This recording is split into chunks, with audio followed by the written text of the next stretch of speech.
campagne pour l'élection du président de la République, samedi 27 avril 1974. Mademoiselle Arlette Laguiller, durée 18 minutes, numéro d'enregistrement 31 111. Diffusion le 27 avril à 20h35. Deuxième prise du studio 101.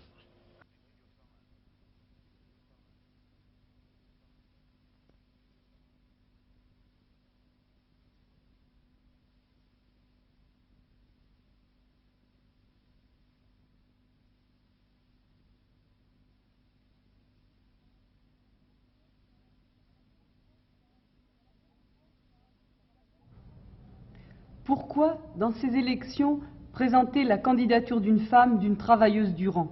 C'est d'abord pour dénoncer la duperie fondamentale de ces élections. Ce que nos gouvernants appellent la démocratie n'est que le droit pour les travailleurs de choisir tous les 5 ou 7 ans les hommes des classes dirigeantes qui, au Parlement, au gouvernement ou à la présidence de la République, décideront de quelle façon nous devrons, nous les opprimés, être accommodés dans les années qui suivent. Avec la droite, c'est amer, avec la gauche, c'est saumâtre, mais nous sommes accommodés quand même. La droite nous dit travailler et la gauche, retroussez vos manches. C'est une question de style. Le choix présenté aux travailleurs dans ces élections est toujours un choix truqué. Il n'en va pas autrement aujourd'hui. D'un côté, Chaban et Giscard. Depuis 16 ans, ils font partie de ceux qui assument le pouvoir. Ils sont responsables des inégalités criantes, des bas salaires, de l'inflation, de la menace de chômage, d'un système d'impôts qui épargne les riches mais qui frappe durement les plus pauvres, des milliards dilapidés, des scandales retentissants. Ces gens-là peuvent bien aujourd'hui essayer de se donner un visage social. Nous les connaissons trop bien pour seulement hésiter. Il n'est pas utile d'en dire plus à leur sujet. Ils incarnent un régime que nous vomissons, et voter pour eux, ce serait voter pour le patron aux élections de délégués du personnel. Face à ces politiciens de droite, il y a Mitterrand. Pour un grand nombre de travailleurs et de petites gens, il représente l'espoir de mettre enfin un terme au règne de la droite. Ils se disent « Mitterrand ne peut pas être pire, donc nous avons intérêt à voter pour Mitterrand pour que ça change ». Pire, Mitterrand ne peut sûrement pas l'être, effectivement, mais mieux, eh bien la question se pose. Croyez-vous réellement, travailleurs socialistes, que Mitterrand vous représente? Vous savez bien qu'il est un socialiste de fraîche date. Il a mis la main sur le Parti socialiste comme un bourgeois fait une opération en bourse. Mais est-il devenu socialiste pour autant? Représente-t-il pour autant les travailleurs socialistes? Je pose la question. Ouvrier du Parti communiste, vous dont le parti a choisi de soutenir Mitterrand sans réserve, rappelez-vous qu'il a commencé sa carrière dans le cabinet Ramadier qui chassa les ministres communistes. Il l'a continué dans la plupart des gouvernements de guerre froide de 1947 à 1956. Il était dans le gouvernement Guy Mollet, élu pour faire la paix en Algérie, qui a obtenu des pouvoirs spéciaux de l'Assemblée et en a profité pour intensifier la guerre en y envoyant le contingent. Le même gouvernement qui fut responsable de l'expédition de Suez. Mais vous vous dites, travailleurs, socialistes et communistes, qu'il faut bien faire un compromis et qu'il vaut mieux Mitterrand, qui a peut-être une chance de renverser l'UDR, plutôt qu'un homme vraiment de gauche, mais qui, lui, n'aurait aucune chance de réussir. C'est peut-être vrai, mais c'est justement pourquoi ces élections sont un choix truqué, car les travailleurs n'y ont le choix qu'entre des hommes vraiment de droite et un faux homme de gauche. Pile, je gagne, face tu perds, c'est bonnet blanc et bonnet rose. Alors si nous sommes solidaires des travailleurs, qui voteront malgré tout pour Mitterrand parce que la logique électorale ne leur donne pas d'autre choix, c'est en gardant les yeux ouverts, sans taire ce que nous avons à dire sur ce qu'est l'homme, sur ce que pourra être sa politique. Et nous voulons qu'au moins une voix s'élève pour dire qu'une fraction importante de la classe ouvrière est méfiante et sur ses gardes. Mitterrand ne doit pas pouvoir dire que nous savions bien, quand nous avons voté pour lui, qui il était et ce qu'il voulait, et que nous n'avons plus qu'à accepter en silence la politique de son choix. Il faut bien qu'une voix s'élève du rang pour dire qu'il y a des milliers de travailleurs, des milliers de gens de gauche qui savent que la gauche est trop souvent venue au pouvoir pour y faire la politique de la droite. Certains ont demandé si ma candidature et ce que je dis de Mitterrand n'allaient pas faire le jeu de la droite. Mais en quoi dire la vérité pourrait-il servir la droite? C'est la droite qui a intérêt au mensonge, pas la gauche, pas les travailleurs. Et le vrai problème, c'est de savoir si Mitterrand, une fois élu, ne risque pas, lui, pendant 7 ans, de faire la politique de la droite. Et voter au premier tour pour ma candidature, c'est montrer à Mitterrand que nous n'accepterons pas cela, que nous ne marcherons pas pour être roulés une fois de plus. De plus, dans ce jeu truqué, il n'est pas sûr que la gauche l'emporte, car ceux qui travaillent, qui produisent tous les biens, qui font vivre toute la société, sont minoritaires sur le plan électoral. Et nous devons aussi avertir la bourgeoisie qu'elle n'a pas à se réjouir trop si la droite l'emporte à ces élections. La droite, si elle l'emporte, compte nous dire « vous êtes minoritaire, acceptez votre sort pendant les 7 ans à venir, c'est la règle du jeu ». Eh bien, il faut que la bourgeoisie sache que la classe ouvrière ne se résignera pas. Minoritaire ou pas, aux élections, les travailleurs utiliseront leur force et leur rôle économique pour obtenir la satisfaction de leurs revendications légitimes. Face à la hausse galopante des prix, les travailleurs exigeront de tout gouvernement une véritable échelle mobile des salaires, automatique, mensuelle et calculée à partir d'indices établis par la classe ouvrière et ses organisations et non pas à partir des indices officiels truqués. Pour compenser la dépréciation de leur niveau de vie ces derniers mois, les travailleurs exigent une revalorisation générale de leur salaire. Face aux menaces qui pèsent sur l'emploi, les travailleurs exigeront l'interdiction de tout licenciement collectif, l'expropriation de toutes les entreprises qui passeraient outre à cette interdiction et leur remise aux mains des travailleurs qui les géreront dans le cadre d'un plan de production visant en priorité à satisfaire les besoins de la population laborieuse. Il nous faut dire à la droite que nous serons la contrainte à nous céder notre dû. Et il nous faut dire à la gauche que nous n'accepterons pas de voir nos revendications repoussées aux calendes sous prétexte de ne pas gêner Mitterrand. Parce qu'avec Mitterrand, ça commence bien, ou plutôt mal pour les travailleurs. Il y a un mois, la CGT et la CFDT, les deux grandes centrales ouvrières qui soutiennent Mitterrand, réclamaient, avec raison, que le SMIC soit porté à 1 500 francs minimum par mois. Or, Mitterrand dit que s'il vient au pouvoir, il portera avant 6 mois le SMIC à 1 200 francs. Pourquoi ce rabais?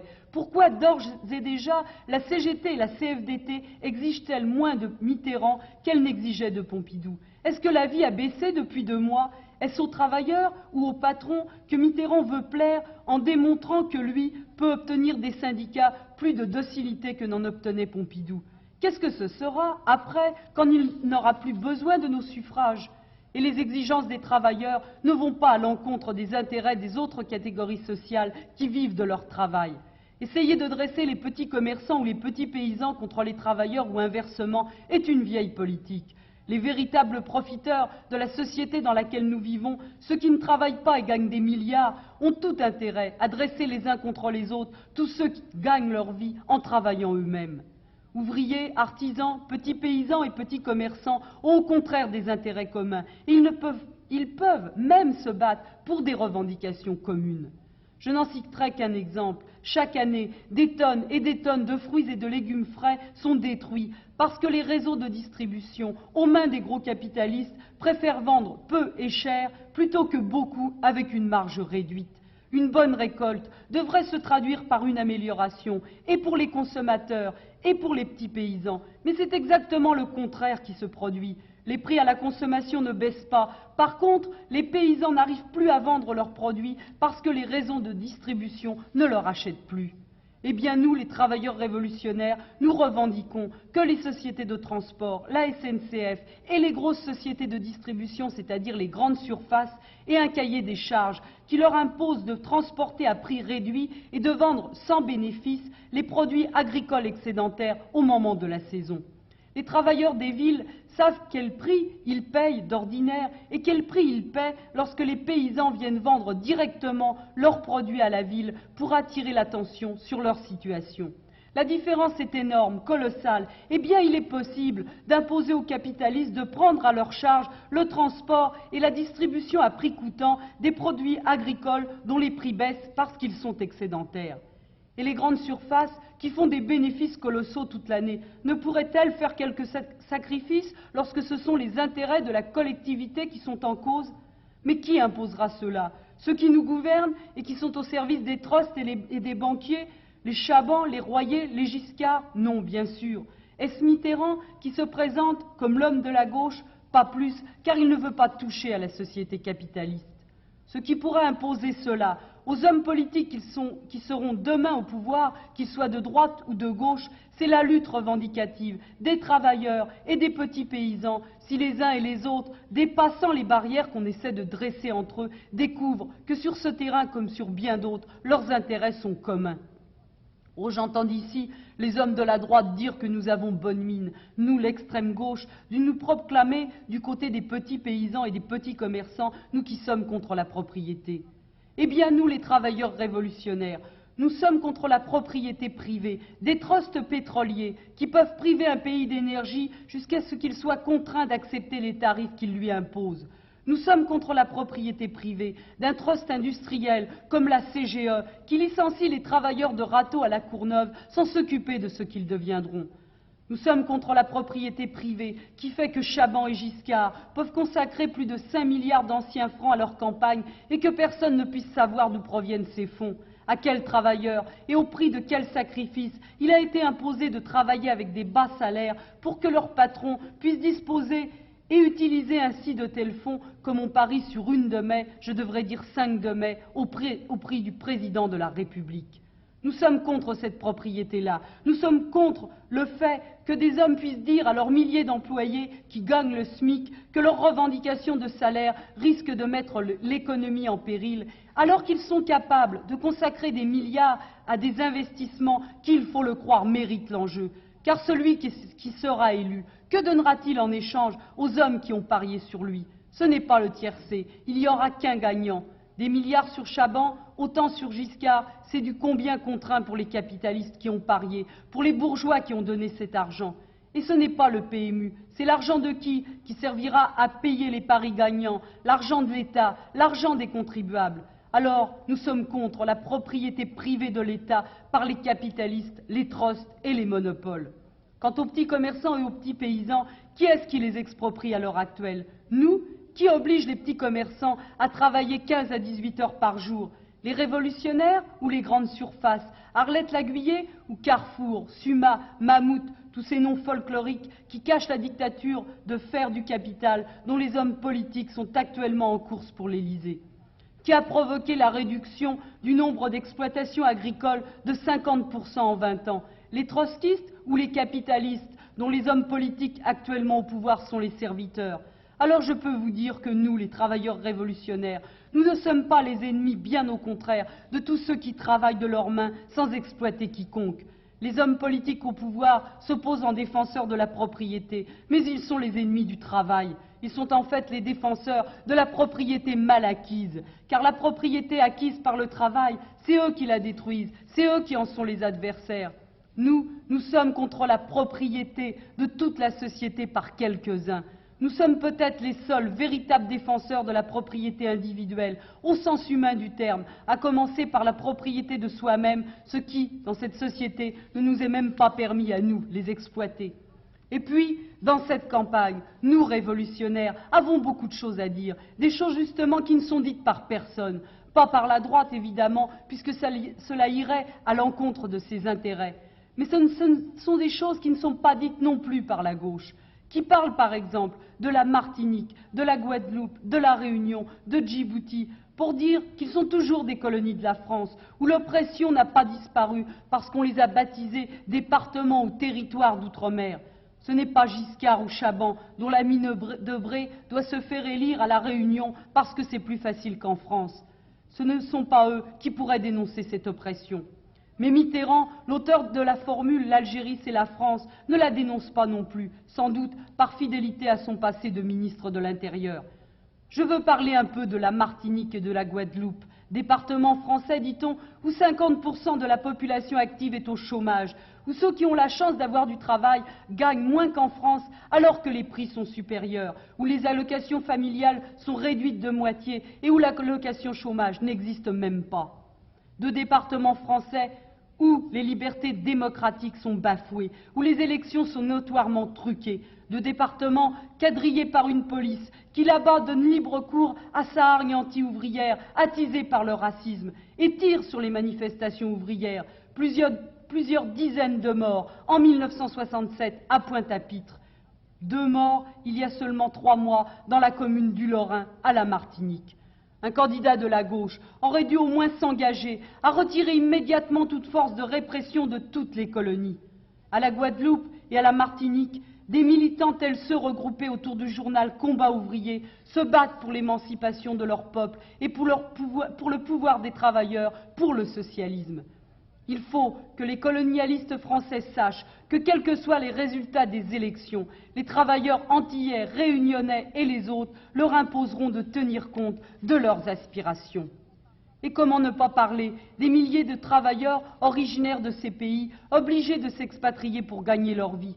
Oh, bien sûr, leur carte d'identité est française et on ne cesse de leur répéter que c'est un privilège. Mais leur peau est noire, et cela suffit pour qu'ils soient traités en émigrés dans ce pays qu'on prétend le leur. Cela suffit pour qu'ils aient plus de mal à trouver un logement, du travail. Cela suffit pour donner libre cours au racisme ouvert ou insidieux.